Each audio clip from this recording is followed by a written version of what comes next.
அதேபோல் இன்றைக்கு தமிழ்நாட்டில் சட்டமன்ற தேர்தல் நிறைவு பெற்று வருகிற 4ஆம் தேதி வாக்கு எண்ணிக்கை முடிவுகள் வெளியிடப்பட இருக்கிறது. உண்மையிலேயே இதற்கு முன்னால் நடந்த எந்த தேர்தலை விட இந்த தேர்தல் சில வித்தியாசமான நிலைமைகளை கொண்டிருக்கிறது என்பதை நான் உங்களுடைய கவனத்தை கொண்டு வர விரும்புகிறேன். ஒன்று, பல தேர்தலுக்கு பிந்திய கருத்து கணிப்புகள் பல மாதிரி வந்திருந்தாலும் கூட எல்லா கருத்து கணிப்புகளும் சொல்லுகிற ஒரு செய்தி என்னவென்றால், தமிழ்நாட்டில் பாஜகவுக்கு இடமில்லை என்கிற தான் அநேகமாக எல்லா கருத்து கணிப்புகளும் தெளிவாக தெரிவித்திருக்கிறது. ஆகவே பாஜக என்ன பகல் வேட விட்டாலும் சரி, எத்தனை முறை அமித்ஷாவும் மோடியும் தமிழ்நாட்டுக்கு படையெடுத்தாலும் தமிழ்நாட்டு மக்கள் ஒருபோதும் பாஜகவுக்கு இடமளிக்க மாட்டார்கள் என்பது இந்த தேர்தலில் மீண்டும் உறுதியளிக்கப்பட்டிருக்கிறது. அதேபோல் நடைபெற்றிருக்கிற இந்த தேர்தலில் கருத்து கணிப்புகள் பலது சொல்லப்பட்டிருந்தாலும் மதசார்பற்ற முற்போக்கு கூட்டணி ஒரு குறிப்பிடத்தக்க வெற்றியை பெற்று திராவிட முன்னேற்றக் கழகம் தமிழ்நாட்டில் மீண்டும் ஆட்சி அமைக்கும் என்கிற நிலைமை ஏற்பட்டிருக்கிறது என்பதையும் இந்த கருத்து கணிப்புகள் மட்டுமல்ல, தேர்தல் பரப்புரையில் நாங்கள் போகிற போது மக்கள் மனநிலையை நாங்கள் புரிந்து கொண்ட வகையில் அந்த மதசார்பற்ற முற்போக்கு கூட்டணி மகத்தான வெற்றி பெறும் என்பது உறுதி செய்யப்பட்டிருக்கு என்பதையும் நான் தெரிவிச்சுக்க விரும்புகிறேன். திராவிட முன்னேற்றக் கழக அரசு மீண்டும் ஆட்சி அமைப்பதற்கு என்னுடைய வாழ்த்துக்களை நாங்கள் தெரிவிச்சுக்க விரும்புகிறோம். ஆனால் அதே சமயத்தில் வருகிற காலத்தில் திராவிட முன்னேற்றக் கழகம் எப்படிப்பட்ட ஆட்சியை கடைபிடிக்கப் போகிறது என்பதை நாம் நிதானமாக பொறுத்திருந்து பார்க்க வேண்டிய அவசியம் இருக்கிறது. கடந்த காலத்தில் இந்த தேர்தலில் கூட மார்க்சிஸ்ட் கம்யூனிஸ்ட் கட்சிக்கும் இந்திய கம்யூனிஸ்ட் கட்சிக்கும் குறைந்தபட்சம் 6 இடங்களையாவது ஒதுக்கித்தர வேண்டும் என்று நாங்கள் எவ்வளவோ வற்புறுத்திய போதும் கூட திராவிட முன்னேற்ற கழக தலைமை அதுக்கு இல்லை. ஒரு இடதுசாரிகளை ஒரு கட்டுக்குள்ள இடதுசாரிகளுக்கு உரிய அங்கீகாரத்தை தருவதற்கு திராவிட முன்னேற்ற கழகம் மறுத்துவிட்டது என்பதுதான் யதார்த்தமான உண்மை. ஆனாலும் கூட பாஜகவுக்கு தமிழ்நாட்டில் இடமளித்து விடக்கூடாது என்கிற அடிப்படையில் இந்த மதசார்பற்ற முற்போக்கு கூட்டணியோடு இணைந்து நாங்கள் தேர்தலில் போட்டியிட்டோம். கடைசி வரை எந்த விதமான பிசுறும் இல்லாமல், எந்த விதமான குறைபாடும் இல்லாமல் பாஜகவை எதிர்த்த இந்த போராட்டத்தில் நாங்கள் ஈடுபட்டிருக்கிறோம். எனவே வெற்றி பெறுகிற இந்த ஆட்சி எப்படிப்பட்ட ஆட்சி அமையப் போகிறது என்பது கேள்விக்குறியாகத்தான் இருக்கிறது. காரணம் என்னவென்று சொன்னால், இன்றைக்கும் தமிழ்நாட்டில் இளைஞர்கள் மத்தியில் ஒரு கொந்தளிப்பான சூழ்நிலை என்பது ஏற்பட்டிருக்கிறது. வேலையில்லா திண்டாட்டம் உச்சக்கட்டத்துக்கு போயிருக்கு. இன்றைக்கு அனைத்து இடங்கள்லேயும் வடமாநிலங்களில் எப்படி ஒப்பந்த தொழிலாளியாக இருக்கிறவங்க ஒன்றுபட்டு போராடுறாங்களோ அதே மாதிரி தான் இன்றைக்கு அரசு நிறுவனங்கள், பொதுத்துறை நிறுவனங்கள், தனியார் நிறுவனங்கள் அனைத்திலுமே நீக்கமற எல்லா இடத்திலும் ஒப்பந்த அடிப்படையில் தான் பணி நியமனம் என்பது ஒரு நீதியாகவே தமிழ்நாட்டில் கடைபிடிக்கப்படுகிறது. அது மருத்துவத்துறையாக இருக்கலாம், கல்லூரியாக இருக்கலாம், ஆசிரியராக இருக்கலாம், பேராசிரியராக இருக்கலாம், மருத்துவராக இருக்கலாம், போக்குவரத்தாக இருக்கலாம், எல்லாத்துலேயுமே ஒரு ஒப்பந்த அடிப்படையில் தான் பணி நியமனம் என்பதை இந்த நாட்டின் இளைஞர்கள் நிச்சயமாக ஏற்றுக்கொள்ள மாட்டார்கள். அவர்களை பணி நிரந்தரம் செய்ய வேண்டும் என்கிற கோரிக்கை நீண்ட காலமாக இருந்தாலும் கூட கடந்த காலத்தில் திமுக அரசும் அதை நிறைவேற்ற தவறி தான் நாங்கள் சொல்ல விரும்புகிறோம். அதே மாதிரி வேலை எந்த உறுதியான நடவடிக்கையும் எடுக்கலை. இப்போ கூட இந்த ஆண்டு அரசாங்கத்துடைய புள்ளி விவரத்தை பற்றியெல்லாம் தமிழ்நாடு அமைச்சர்கள் ரொம்ப சிலாகித்து பேசுகிறாங்க. தமிழ்நாடு மீண்டும் இரட்டை இலக்கத்தில் வளர்ச்சி விகிதம் உருவாகியிருக்கு என்று அவங்க பெருமை பேசுகிறாங்க. இந்த இரட்டை இலக்கத்தில் பொருளாதார வளர்ச்சி ஏற்பட்டிருக்குன்னா அதுக்கு அடிப்படையான காரணமே தமிழ்நாட்டில் இருக்கிற உழைப்பாளி வர்க்கம், தொழிலாளி வர்க்கத்துடைய உழைப்பு தான் என்பதை பார்ப்பதற்கு பதிலாக இரட்டை இலக்கம் எதனால் வருது?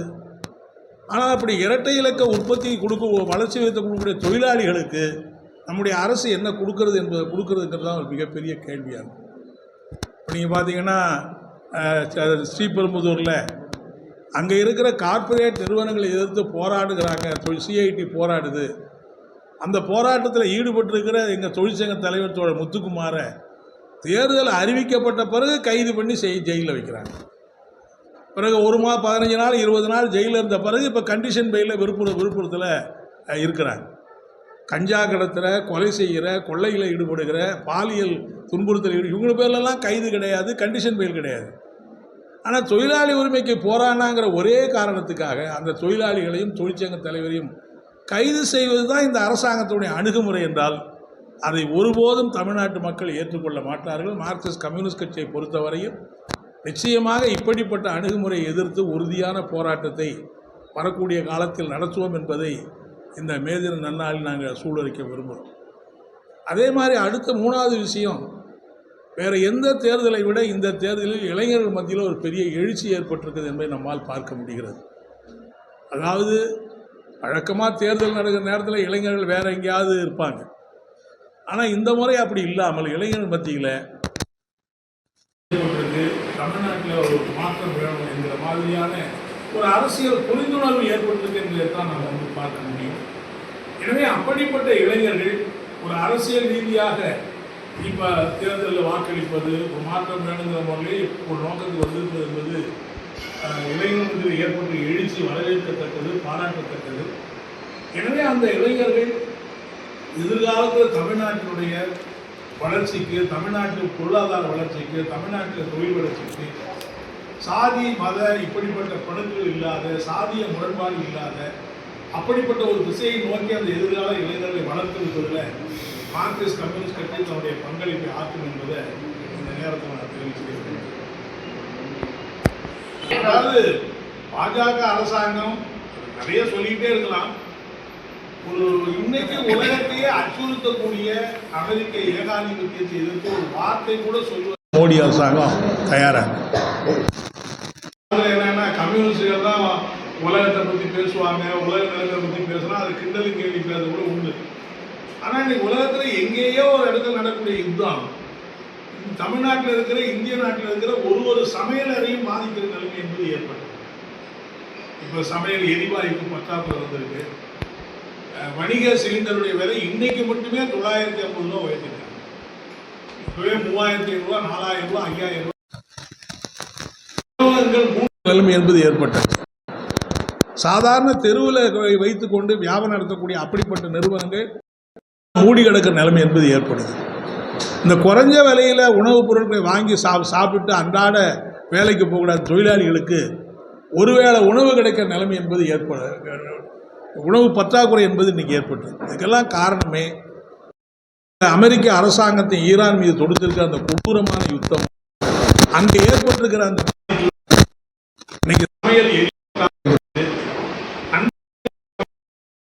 பெட்ரோல் டீசல் விநியோகத்தில் மிகப்பெரிய பற்றாக்குறை வந்திருக்கு. நாளைக்கு தமிழ்நாட்டுக்கும் வராதுன்னு சொல்ல முடியாது. தமிழ்நாட்டுக்கு பெட்ரோல் டீசல் பற்றாக்குறை வந்தால் ஒட்டுமொத்தமான தமிழ்நாட்டு வளர்ச்சி என்பது பாதிக்கும். எனவே ஒவ்வொரு விஷயமும் இந்தியா உட்பட, தமிழ்நாடு உட்பட பாதிக்கக்கூடிய இப்படிப்பட்ட பிரச்சனைகள் கூட மோடி அரசாங்கம் ஆக்கப்பூர்வமான அல்லது அரசாங்கத்தை கண்டிப்பதற்கு, அமெரிக்க அரசாங்கத்துடைய அராஜகத்தை தடுத்து நிறுத்த உலக நாடுகளோடு ஒத்துழைக்கக்கூடிய காரியத்தை இந்தியா செய்ய மறுக்கிறது என்பது ரொம்ப ரொம்ப ஆபத்தானது.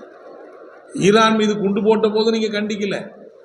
அந்த நாட்டிலே உயர்ந்தபட்ச தலைவராக இருக்கிற கோமேனி மீது படுகொலை செய்யப்படுகிற போது கூட ஒரு நாட்டினுடைய தலைவரே படுகொலை செய்யப்படுகிறார். இந்திய பிரதமர் ஒரு வார்த்தை கூட முணுமுணுத்து அதை கண்டித்து சொல்லல. எனவே இப்படிப்பட்ட இந்த போக்கு நாளைக்கு இந்தியாவை மிகப்பெரிய அளவுக்கு பாதிக்கும். அது இன்னைக்கு சமையல் எரிவாயு விலை உயர்வு பாதிக்குது. விலை உயர்வு என்பது மட்டும் இல்லை, சமையல் எரிவாயுவே கிடைக்குமாங்கிற அந்த சூழல் என்பதெல்லாம் கூட வரக்கூடிய நிலைமை ஆபத்து என்பது ஏற்படும். இந்த நிலைமை நீடிச்சா அப்படிங்கிறத நான் சொல்லுவேன்.